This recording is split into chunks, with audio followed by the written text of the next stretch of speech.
So finding the best clothes for traveling can be challenging because there's just so many different fabrics and blends and options out there. And while many recommend merino wool, my experience of living out of a backpack for a year leads me to disagree, especially considering the high price. So over the years, I optimized my wardrobe for long-term travel, and I like to think that I learned a thing or two about fabrics and travel clothes, and I wanted to share it in this video. So when I pick clothes for travel, there are three things that are extremely important for me. The first one is that they need to be travel friendly. The second is that they need to be durable. And the third one is that they're comfortable to wear. And I think it's very difficult to judge the quality of a garment and how useful it will be for travel before buying. So I share a few tips on what to look before purchasing at the end of this video. So my original idea for this video was to also give you a few examples of clothes that I travel with, but I think that would make the video way too long. So I'm still going to talk about my clothes and what I bring, but I'm going to do a separate video where I show you my exact wardrobe, basically everything I own, and I'm going to travel home for Christmas in a few days. So I have all my summer, winter, all seasons gear available, and then I thought I would shoot this video.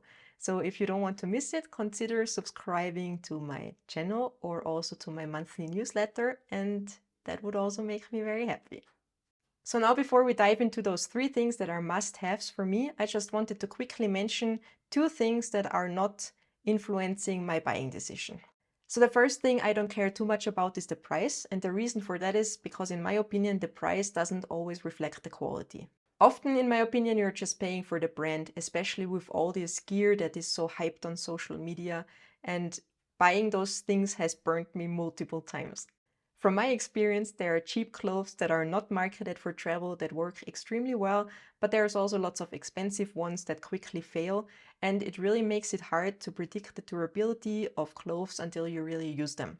And that's why, as I already said, at the end of the video, I will talk about a few things that I consider before buying. Now, if the garment fulfills all my three must-haves, meaning it's travel-friendly, it's durable and comfortable, I really don't mind the price too much. And no, I'm really not rich, I just buy a lot less stuff. And that brings me to the second point that does not influence my buying decision, and that's if it was produced sustainably or not. And I understand that in the heads of many of you now all the alarm bells went off, but before you get annoyed with me, just hear me out. So both my husband and I, we have a technical background in the textile industry. So I have worked in research and development, and I tested lots of inks and chemicals on different types of fabrics. And my husband traveled to factories all over the world, especially in third world countries, to install machines and train the people and workers and stuff. So that's why I probably have a more pragmatic view on the whole situation. In my opinion, at the moment, sustainability and corporate interests, they just don't go together. I strongly believe that every single product has a negative impact on the environment. And the supply chains are long and absolutely not transparent. And even though some brands are trying to minimize that impact, there is a negative impact nonetheless.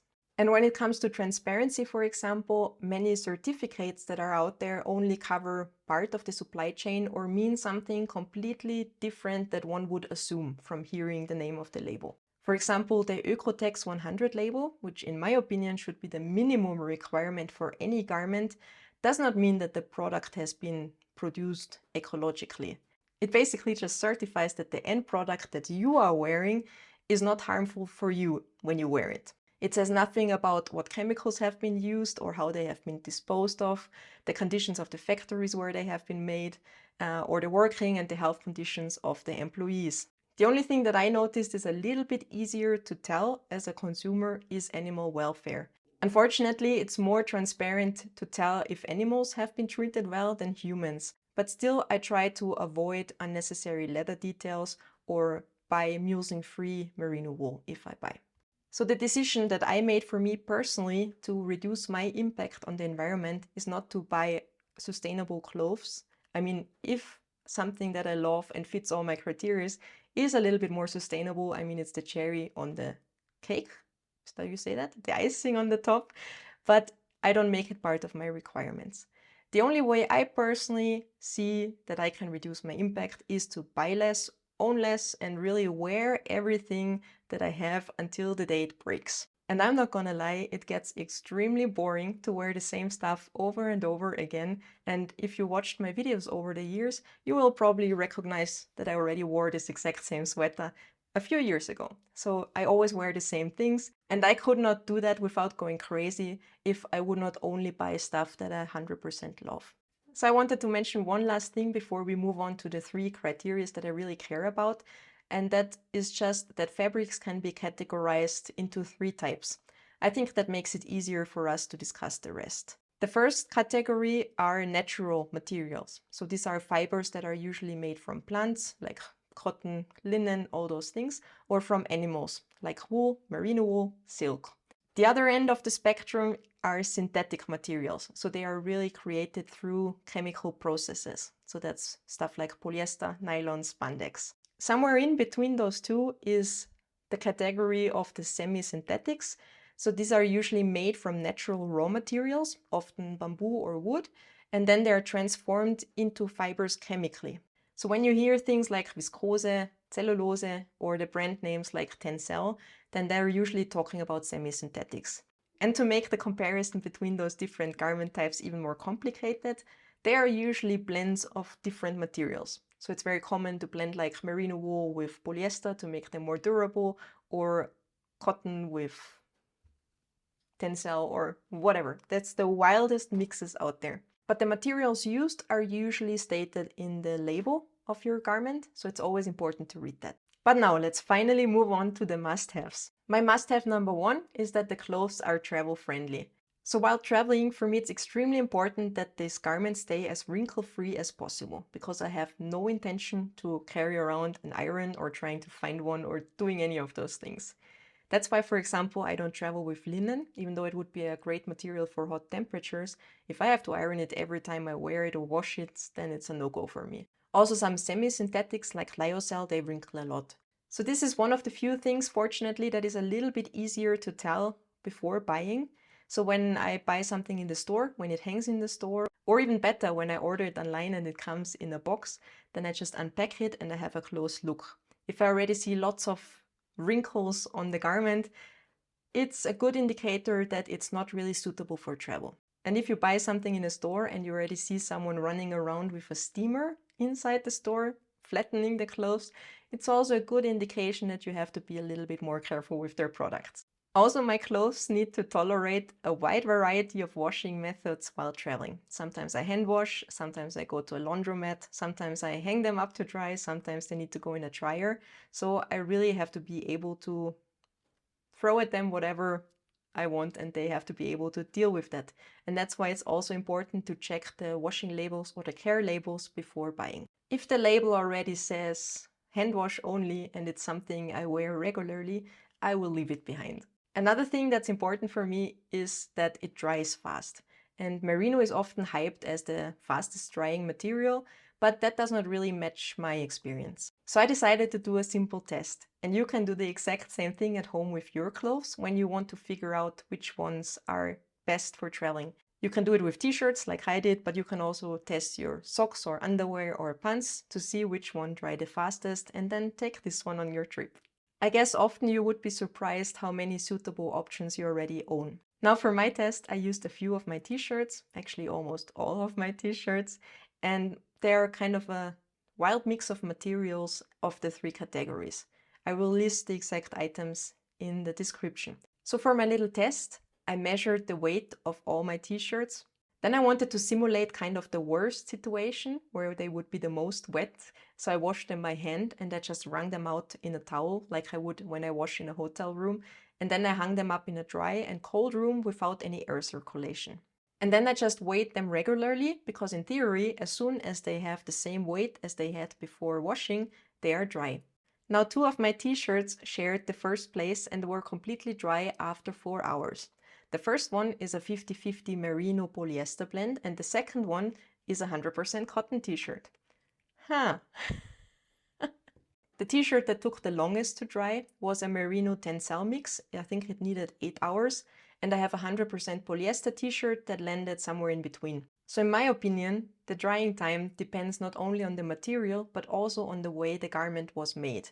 Now, thinner materials will obviously dry much faster, and they are also my preferred ones to wear because I can layer them for different climates. There's one more important thing to keep in mind when washing, and that is that animal fibers like merino or silk, they don't usually are compatible with normal laundry detergent. You need a special detergent, for example, for wool, and all those normal laundry detergents usually have warnings on them that they are not suitable for silk or wool. So when traveling with a lot of merino stuff, you would need to bring a second detergent to prevent your merino from dyeing faster. Also, most laundromats that I usually go to, they use their own detergent. And on most of them that I saw is that there is a warning that it's not suitable for wool and silk. I own a few merino items like this 50-50 polyester merino blend that does not need this special detergent for some reason, I don't know, but it also says it on the label that I can just wash it normally. And this is the only merino t-shirt that really lasted for me. Now, one often hears the argument that merino needs to be washed less because of the smell. And I personally, I have no problem with my clothes starting to smell even if I wear them longer, no matter what the material is. So for me personally, it makes no difference to wear merino or something else. The only time where I think I notice a little bit of a difference is after a long travel day with underpants. I have one pair that is out of merino and I kind of feel like they may smell a little bit better than my synthetic underpants.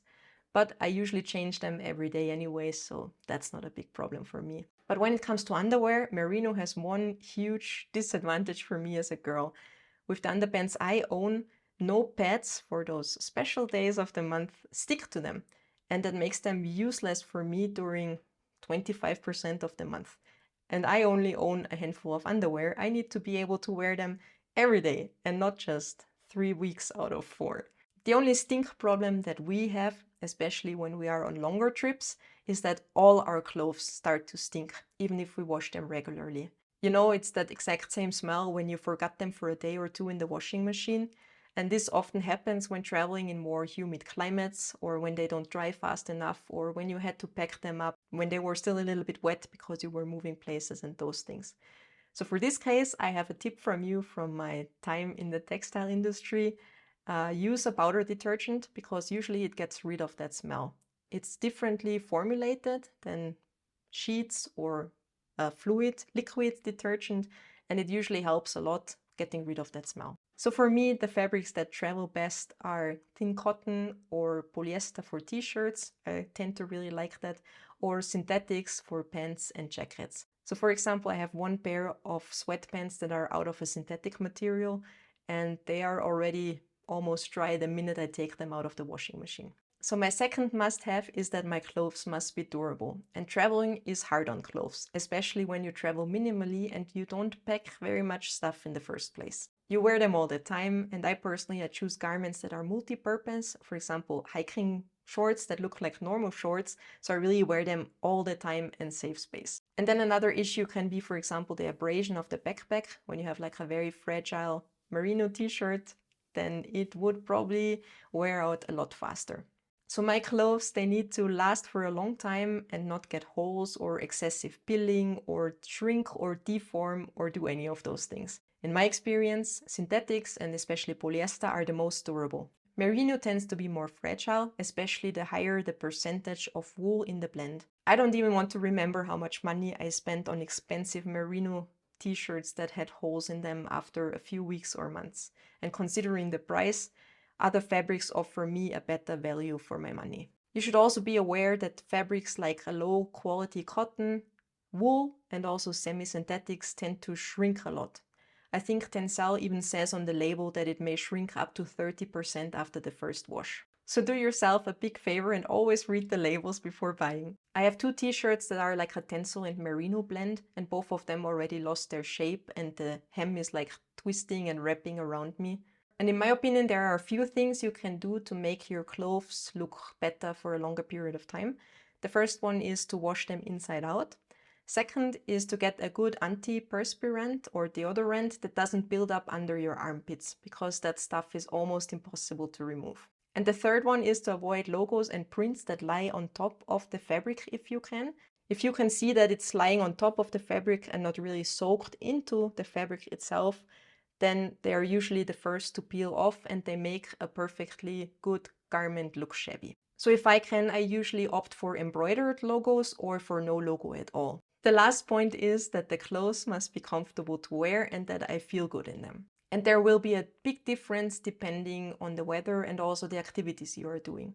For example, Merino will keep you nice and warm in cold weather. I'm not gonna say it doesn't, because it's really a good fabric for that. But just the thought of having to put on one of my Merino t-shirts during this summer in Spain made me cringe. In that case, I always reached for my thin cotton t-shirts. A lot of people also hate synthetics and polyester because they only remember those horrible plastic cheap t-shirts that feel like wearing a trash bag. Nowadays, there are nicer options. I think they found better ways to make them. For example, I have one t-shirt that is 100% polyester, but it looks and feels almost like a cotton t-shirt, and it's extremely durable, very nice to wear and easy to wash. And if you travel to a hot country, usually synthetics are probably the better options because they are giving you a good UV protection. They're also available with odor-resistant treatments if this is a concern of you, and also they can have anti-mosquito properties. I also have 100% semi-synthetic t-shirt. It's out of Tencel and it's extremely comfortable to wear. Like, the material feels really nice and soft, but I just can't get over the twisted hems and especially the shrinking. So this 100% Tencel t-shirt made me look like Winnie the Pooh after just a few washes. Personally, when it comes to t-shirts, I also avoid garments that are kind of too stretchy or mixed with a lot of spandex or elastan. I mean, it always depends a little bit on the blend, so you always have to try stuff on. But I find like these things hug my curves in all the wrong places, and that makes me very uncomfortable. So when it comes to this category, my favorites are cotton and synthetics like polyester again. I think we can see a trend here. So now let's move on to the buying tips. And I think it's extremely hard to judge the quality of a garment before buying it. But I think there are a few indicators that can make this easier. The first thing is, like I already said, always have a close look at the garment in the store or after unpacking.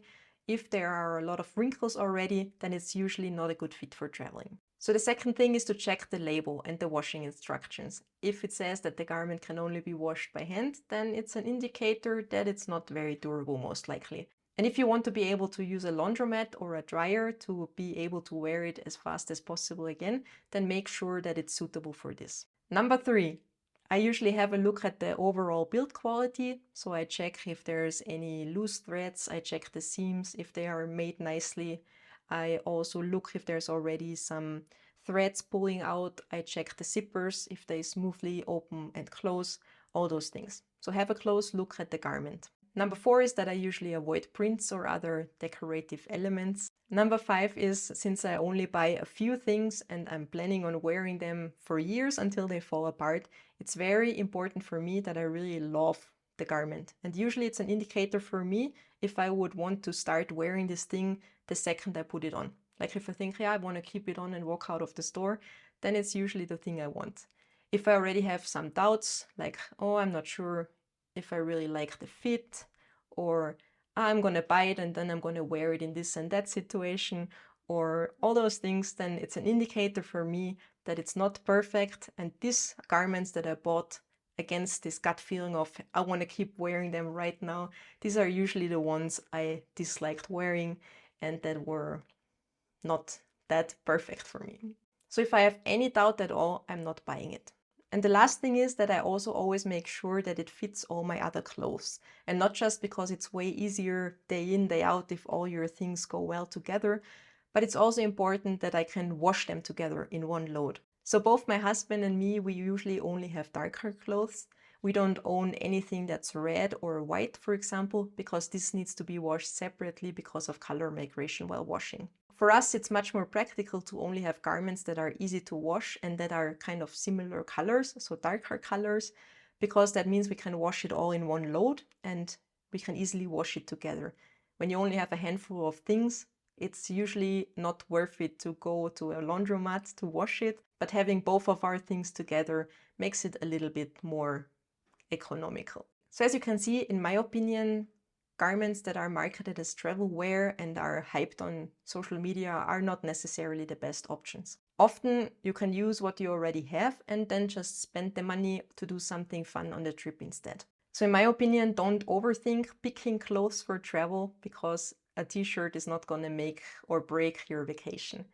In my opinion, pick out a few of your garments that you already own that go well together and are suitable for the climate at your destination, and then do the wash test and then decide to take the clothes that dry the quickest. Now, I personally have a very, very small capsule wardrobe for travel, and that's everything I own. So over time, as things break, I just try to replace them with more travel-friendly alternatives. And even I'm not fully there yet. So for example, this sweater would not be my first choice for traveling because it cannot really hang up. It needs to lay flat while drying. But I own it since a few years and I'm gonna deal with it until it breaks. And the day it breaks, I will replace it with a more travel-friendly option. So as I already said, there will be a kind of follow-up video to this video. I'm gonna make one where I show you everything, all the clothes that I own, what materials they are, and explain a little bit if they work, what doesn't work. And if you don't want to miss that video, then consider subscribing to my channel or signing up for my monthly newsletter. You can find the link below. And other than that, thanks for watching and I'll see you in the next video. Bye!